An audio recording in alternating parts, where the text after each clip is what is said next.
इस वीडियो में हम बात करेंगे संधि से संबंधित 30 क्वेश्चन जो कि आने वाले एग्जाम के लिए काफ़ी इंपॉर्टेंट है। यदि आप UP TET, C TET, UP super TET या भी किसी भी एग्ज़ाम की तैयारी आप कर रहे हैं जैसे कि एसआई, एसएससी जीडी, तो ये सेशन काफ़ी इंपॉर्टेंट होने वाला है। नमस्कार, आदाब, मैं राम सिंह आप सभी का एक बार फिर से हार्दिक स्वागत करता हूँ। हम लोग डिस्कस कर रहे हैं टॉपिक वाइज हिंदी का सेशन, जो कि इससे पहले हमने डिस्कस किया वर्णमाला, उसको हमने 3 पार्ट में डिस्कस किया है जो कि कंप्लीट है। लगभग 80 से 85 क्वेश्चन उसमें कवर किए हैं। और अब हम कवर करेंगे संधि से संबंधित जो भी क्वेश्चन पूछे जाते हैं या फिर जिस तरह के क्वेश्चन बन सकते हैं आपके आने वाले आगामी एग्जाम के लिए, उसे हम लोग डिस्कस करेंगे। तो आज हमारा है पार्ट नंबर 1। तो आप जो है बिल्कुल जुड़ जाइए और जो है वीडियो को लाइक करें और चैनल को सब्सक्राइब कर लीजिए। वीडियो को बिल्कुल भी स्किप ना करें, और यदि आपको आता है तो आपका रिवीजन हो जाएगा। यदि आपने इसको नहीं पढ़ा है तो आपको इसको पढ़ लीजिए। चलिए शुरुआत करते हैं पहले क्वेश्चन की। परोपकार में प्रयुक्त संधि का नाम क्या है? विसर्ग संधि, गुण संधि, वृद्धि संधि या फिर ऋण संधि। तो परोपकार में जो संधि है वो गुण संधि है। नेक्स्ट क्वेश्चन है हमारा, निम्नलिखित में से कौन सा शब्द स्वर संधि का उदाहरण है? अधोगति उच्चारण, दिग्गज मनवंतर, दिग्गज या फिर मनवंतर। तो इसमें कौन सा है? तो इसमें हो जाएगा आपका मनवंतर। बढ़ते हैं अगले क्वेश्चन की तरफ। यदि आपने जो है वर्णमाला के सेशन को नहीं देखा है तो हमने डिस्क्रिप्शन में लिंक दे दिया है, आप वहां से उसको देख सकते हैं। और एक जो है तीनों को जो 3 में वीडियो मैंने बनाया था उसको हमने एक में कंप्लीट करके दे दिया है, उसका भी लिंक डिस्क्रिप्शन में आपको मिल जाएगा। निम्नलिखित शब्दों में से किसमें विसर्ग संधि है? उज्ज्वल, निश्चल या फिर राजेंद्र या फिर दुर्गम। तो जो निश्चल है, निजन छल, ये बनता है निधन छल, ये हो जाएगा निश्चल, ये हो जाएगा आपका विसर्ग संधि। 2 वर्णों के मेल से होने वाले विकार को क्या कहते हैं? संधि, समास, उपसर्ग या फिर प्रत्यय। तो 2 वर्णों के मेल से होने वाले विकार को हम संधि कहते हैं।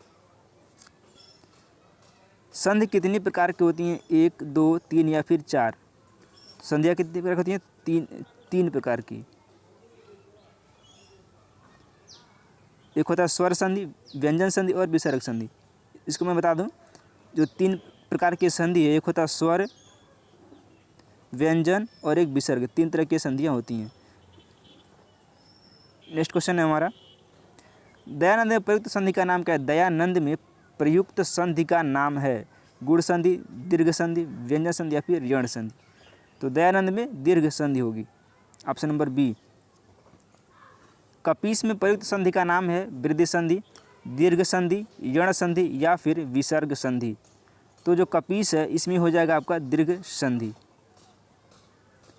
नेक्स्ट क्वेश्चन, सदैव में प्रयुक्त संधि का नाम क्या है? सदाधन इव होता है सदैव, व्यंजन संधि, स्वर संधि, विसर्ग संधि या फिर इनमें से कोई नहीं। तो सदैव में क्या होता है? सदाधन इव यानी कि सदैव, तो इसमें हो जाएगा आपका स्वर संधि।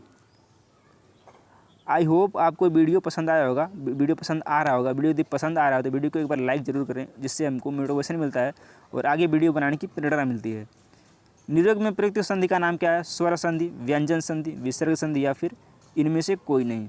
तो निरोग में क्या हो जाएगा आपका? विसर्ग संधि। निधन रोग, निधन रोग, निरोग।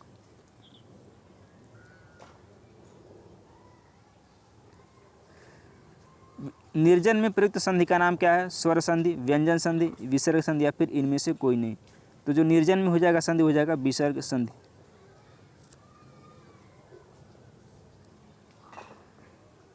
निम्नलिखित में एक शब्द संधि की दृष्टि से अशुद्ध है, उस शब्द का चयन करना है। इस क्वेश्चन में जो पूछा गया है, एक जो शब्द है वो सही नहीं है, उसी को पूछा गया है बेसिकली। तो इसमें कौन सा शब्द हो जाएगा, आइए देखते हैं। तथैव, तथापि, तदाकार, तदोपरांत। तो इसमें कौन सा जो है गलत है वो है तदोपरांत। तदोपरांत जो है वो गलत है, बाकी जो है सही है। अभ्युदय शब्द में कौन सी संधि है? गुण, अयादि, यण या फिर दीर्घ संधि। तो इसमें दीर्घ संधि हो जाएगी। स्वर संधि के कितने भेद हैं? 3, 4, 5 या फिर 7। तो स्वर संधि के भेद कितने हैं? 5 हैं। स्वर संधि का उदाहरण कौन सा है? वागीश, दिगंबर, रत्नाकर या फिर दुष्कर्म। तो ये हो जाएगा रत्नाकर, स्वर संधि का उदाहरण हो जाएगा। Option number C will be right answer.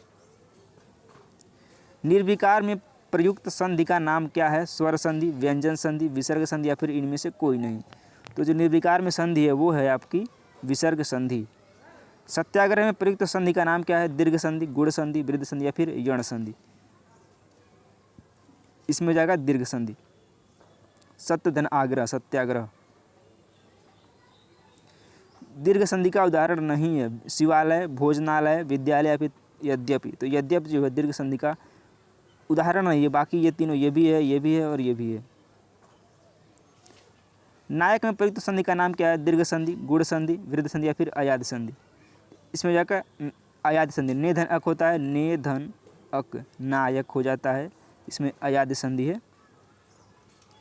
अगला हमारा क्वेश्चन है, चंद्रोदय में प्रयुक्त संधि का नाम क्या है? यण संधि, गुण संधि, वृद्धि संधि या फिर दीर्घ संधि। तो चंद्रोदय में जो संधि है वो कौन सी है? वो हो जाएगी आपकी गुण संधि। यशोदा में प्रयुक्त संधि का नाम है स्वर, व्यंजन, विसर्ग या फिर इनमें से कोई नहीं। तो इसमें हो जाएगा आपका विसर्ग संधि। यशोदा, यशोधनदा, यशोधन। हरिश्चंद्र में प्रयुक्त संधि का नाम है स्वर, व्यंजन, विसर्ग या फिर इनमें से कोई नहीं। तो हो जाएगा आपका विसर्ग संधि। उच्चारण में प्रयुक्त संधि का नाम है व्यंजन संधि, स्वर संधि, विसर्ग संधि या फिर इनमें से कोई नहीं। उच्चारण में जो संधि हो जाएगा आपका व्यंजन संधि। उत्तधनचारण बराबर होता है उच्चारण।